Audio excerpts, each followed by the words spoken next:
Copyright disclaimer under Section 107 of the Copyright Act 1976.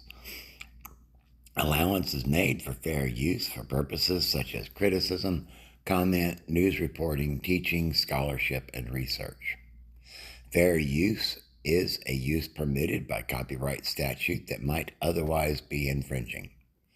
Nonprofit, educational, or personal use tips the balance in favor of fair use. I am your host, G.I. Wingnut. Welcome back to my channel. I'm going to switch over to start reading some articles instead of doing big books. This one in particular is from an outlet called The Week. What Scientology can teach us about the GOP. This may sound outlandish, but stay with me.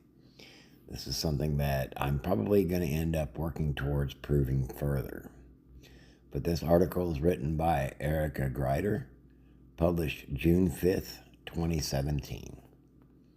Today's Trump applauding Republicans are a little like Scientologists. That may sound outlandish, but stay with me. President Trump has plenty in common with L. Ron Hubbard, the founder of Scientology.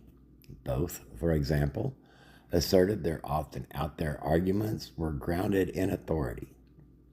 Trump invokes his personal wealth and celebrity as proof of his extraordinary talent and, quote, very good brain, end quote. And Hubbard, of course, produced an elaborate pseudoscientific theory, Dianetics, along with gadgets and designed to help people implement it as proof of his belief system's veracity. Both Trump and Hubbard offered a pitch that appealed most strongly to people who were socially isolated in the first place. It's telling that during the primary, Trump underperformed in red states where conservatives surely don't feel as isolated as they do in blue states, and lost most of the participatory caucuses to Ted Cruz. And Trump, like Hubbard, has sought to maximize the isolation of his supporters after securing their support. Quote, the fake news media works hard at disparaging and demeaning my use of social media because they don't want America to hear the real story, end quote, the president recently tweeted. It's us against the elites, Trump tells his supporters, and they're lying to you. We're on our own. Compare that to Scientology, which sequesters many of its, quote, most dedicated supporters, end quote, at Gold Base, a compound outside Los Angeles. Their letters and phone calls are monitored, noted Lawrence Wright in his 2013 book on the church, Going Clear. We can listen to the radio or subscribe to newspapers, but may not feel motivated to. Quote, news from the outside world begins to lose its relevance when people are outside the wider society for extended periods of time, end quote. Now, most religions include claims that seem implausible on their face, often because they seem to be in tension with the laws of physics. As a Methodist, for example, I believe in the Holy Ghost. I can't prove his existence, but I have no reason to try to. It's a matter of faith, not a scientific claim. For that matter, I'm not entirely sure which pronoun the Holy Ghost uses. The Holy Ghost can be understood in a metaphorical way. Scientology is unique in that, as a matter of theology, it embraces the scientific method. The claims Hubbard made about engrams, damaging painful memories, are perhaps no more intrinsically strange than one I just made about the Holy Ghost. But he's talking about literal engrams. His book, Dianetics, is a manual for getting rid of them. They're invisible, so it can be hard to be sure if you did. But that's what the e-meters are for. The central claims of Scientology are, in other words, supposed to be independently verifiable. Trump, similarly, told his supporters they couldn't expect results. While campaigning, he repeatedly promised to build a wall along America's southern border, for example, and make Mexico pay for it. He has yet to deliver on that promise, of course, and it seems unlikely that he will. In 2024, yeah, no, he didn't. Continuing, perhaps he can compel Mexico to pony up directly or indirectly. Even so, the border between Texas and Mexico is literally a river. Trump can't build a wall on the Rio Grande. The Republican lawmakers and voters still standing shoulder to shoulder with Trump must be able to see some of this if they look with clear eyes.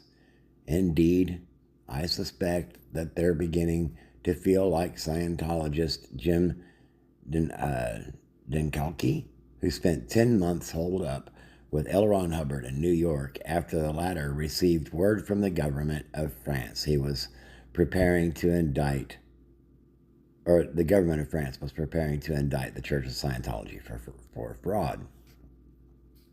Quote, Dinkalke had long since come to the conclusion that Hubbard was not an operating Thetan, end quote, Wright wrote. Quote, he was obese and weird, and he failed to exhibit any of the extraordinary powers that are supposed to be part of the OT arsenal. Moreover, he was under siege by various countries, end quote. Accordingly, Wright continued, in other words, Dinkalke began to doubt just as so many Republicans are surely beginning to doubt the head of their party. Those who endorsed Trump or defended him in public may be reluctant to say so in part because they fear some kind of retaliatory response from Trump himself or a backlash from the Republican voters. Celebrities once associated with the Church of Scientology have similarly spoken about the difficulties they faced in trying to leave the church and the penalties they incurred after doing so. The things about such ex-Scientologists, though, is that they're celebrities. Their accounts are accurate but anomalous. The ordinary, quote, an ordinary public Scientologist can be inconspicuous, end quote, Wright wrote. Quote, no one really needs to know his beliefs. Public members who quit the church seldom make a scene. They just quietly remove themselves and the community closes the circle behind them, although they are likely to be pursued by mail and phone solicitations for the rest of their lives, end quote. After the book's publication, I heard Wright speak on the subject, and he made reference to, quote, the price of belief, end quote, by which he meant, as I recall, that it's painful to be proven wrong, especially about something like Scientology. You can see this same dynamic with Republicans and Trump. The president's chronic fumbling and the high-profile faceplants may actually have an insulting effect on his approval rating. Americans who supported Trump ignored a lot of warnings to do so, many of them from their own side of the aisle. They may now be psychologically invested, or they may now be so psychologically invested in his success, or at least the warnings they ignored will not be proven correct. In a recent column, Dennis Prager argued that it's actually the other way around. Perhaps, he posits, conservatives who still refuse to support Trump are the ones engaged in motivated reasoning. Quote, if they hang on to their never Trumpism and the president falls on his face, they can say they were right all along, end quote. And this brings us to a significant difference between Trump's diehard supporters and people who have been sucked into Scientology. Hubbard's claims and Dianetics were never corroborated by anyone in a position to credibly assess them, Wright noted. Quote, the scientific community, stupefied by the book's popularity, reacted with hostility and ridicule, end quote. The same is not true in Trump's case. Most Republican leaders eventually endorsed Trump's bid for the presidency. Many on the right are still defending him, even if, by their own accounts, they supported Trump despite their own serious reservations.